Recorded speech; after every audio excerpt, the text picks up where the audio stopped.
Ever look in the mirror and feel like your outfit just falls flat, even though you chose safe, neutral colors? The truth is, it's usually not the fit. It's the way the colors are working together. Today, I'm going to walk you through the 5 most common color mistakes women over 50 make. And more importantly, how to fix them instantly using only classic neutrals like beige, gray, navy, black, and white. By the end, you'll be saying goodbye to dull and hello to effortless elegance. And stay with me until the end, because I'll share one simple trick to match neutrals to your skin undertone so your outfits look brighter, fresher, and yes, younger. If you're new here, welcome to Chic Over 50. This is where I share practical, elegant style tips designed just for women like us. Go ahead and subscribe so you don't miss the next video. Now, let's dive right into the first mistake. Error 1. Mixing the wrong undertones in neutrals. Have you ever put on an outfit in beige, gray, or navy and thought, why does this look a little off, even though all the colors are neutral? That's usually an undertone problem, not the actual color itself. What happens is that neutrals, just like brighter shades, have hidden temperatures. A beige with a pinkish cast belongs to the cool family, while a beige with a golden cast belongs to the warm side. When you put them together, they don't harmonize, they clash subtly, and the outfit ends up looking disjointed. Here's the fix I recommend as a designer. Once you choose a base undertone, stay consistent within that outfit. For example, if you go with warm beige pants, pick a sweater or jacket in another warm neutral, like camel or ivory with a yellow cast. If you prefer cool tones, navy pairs beautifully with a crisp white that leans blue rather than creamy. By keeping the undertone family consistent, you get instant polish. That doesn't mean you have to look flat or boring. Play with depth instead of temperature. Imagine layering 3 versions of beige: a light sand blouse, a mid-tone caramel skirt, and a deeper chocolate belt, all warm, but with different levels of saturation. That variation creates richness without introducing undertone conflict. Accessories are where you can highlight undertones in a subtle, elegant way. Warm neutrals love the glow of rose gold or yellow gold jewelry, while cooler neutrals look more refined with silver or white gold. Have you ever noticed how the wrong metal makes your skin look duller? That's undertone at work. A quick trick: hold fabric under natural light. If it reflects yellow, it's warm. If it reflects blue or pink, it's cool. If you can't decide, it's probably neutral, and that gives you flexibility. Women with neutral skin tones are lucky. They can lean into both families depending on the effect they want. I always tell my clients, your skin undertone is your compass. If your complexion glows in warm golds, anchor your wardrobe with warm neutrals: beige, ivory, camel, olive. If you shine in cool silver, then grays, charcoals, and blue-based navies will feel more like home. And if you're neutral, you can swing both ways, which is a wonderful freedom. So next time you're puzzled why your outfit doesn't come together, don't blame the pieces, look at the undertones. Once you train your eye, you'll never see beige or gray the same way again. And speaking of looking flat, there's another mistake many women over 50 make with neutrals. It's when everything technically matches, but somehow the outfit still feels lifeless. Let's talk about that next. Error 2. Flat monochrome. Have you ever tried putting together an outfit in just one color, hoping it would look sleek and elegant, only to catch yourself in the mirror and feel like something was missing? Instead of looking expensive, the outfit feels flat, almost lifeless, as if it's just one big block of color. Picture this: a champagne satin blouse under a champagne satin blazer. Same fabric, same sheen, same shade. Rather than chic, it can make us look washed out. But here's the thing, monochrome isn't the problem. In fact, when it's done right, it can be one of the most sophisticated looks a woman can wear at any age. The secret is texture. Mix your fabrics so the outfit has depth. Think of a soft silk blouse under a structured wool blazer, or a crisp cotton shirt paired with smooth leather pants. The conversation between those textures creates interest, even when the colors are nearly identical. Another little secret: play with shades in the same color family. Instead of matching beige with beige, let cream and ivory join the party. These subtle shifts in tone keep the look refined, but far from boring. And if you ever feel the outfit is still too heavy, slip in a gentle accent. Maybe a pearl white handbag, a pair of light nude heels, or even a delicate ivory scarf. Those small touches brighten the whole picture without breaking the monochrome spell. And don't forget what I like to call the third element. It's that extra layer or accessory that transforms simple into special. A beautifully cut blazer, a statement necklace, or even a pair of bold cat-eye glasses can be that finishing touch. Suddenly, the outfit feels polished, modern, and very much alive. So, if your monochrome ever feels flat, remember it's not about giving up the look. It's about breathing texture, light, and just a touch of personality into it. Once you master that, your outfits will never feel dull again. And speaking of balance, there's another mistake I see often. Some women swing in the opposite direction, creating combinations that are split right down the middle, half one color, half another, and it can be just as tricky. Let's talk about that next. Error 3's harsh mi de contrast. Have you ever noticed how some color pairings can feel a little too sharp? Almost like they're fighting each other. Picture a bold red top with black pants, split evenly down the middle, or navy and bright red, sharing equal space in an outfit. Instead of looking powerful, the balance can feel heavy and even a bit harsh. It's not that these colors are wrong, it's the way they're used. The secret lies in proportion and in choosing the right partner for each shade. Strong, bright colors like crimson or scarlet breathe best when they're paired with lighter neutrals, and imagine a vibrant red blouse softened by ivory trousers, or a bold cobalt jacket lifted by pale gray slacks. The lighter backdrop gives the bold shade space to shine without overwhelming you.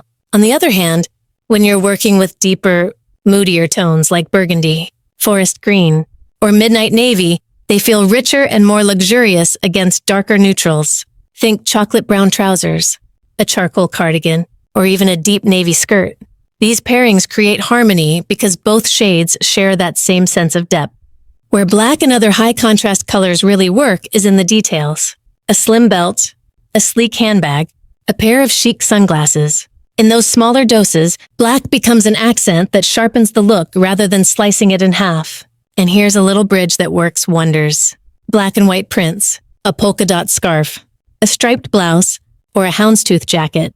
The mix of light and dark in a pattern makes the contrast feel playful and graphic, instead of harsh and rigid. Now let's talk about red, because this is where many women feel uncertain.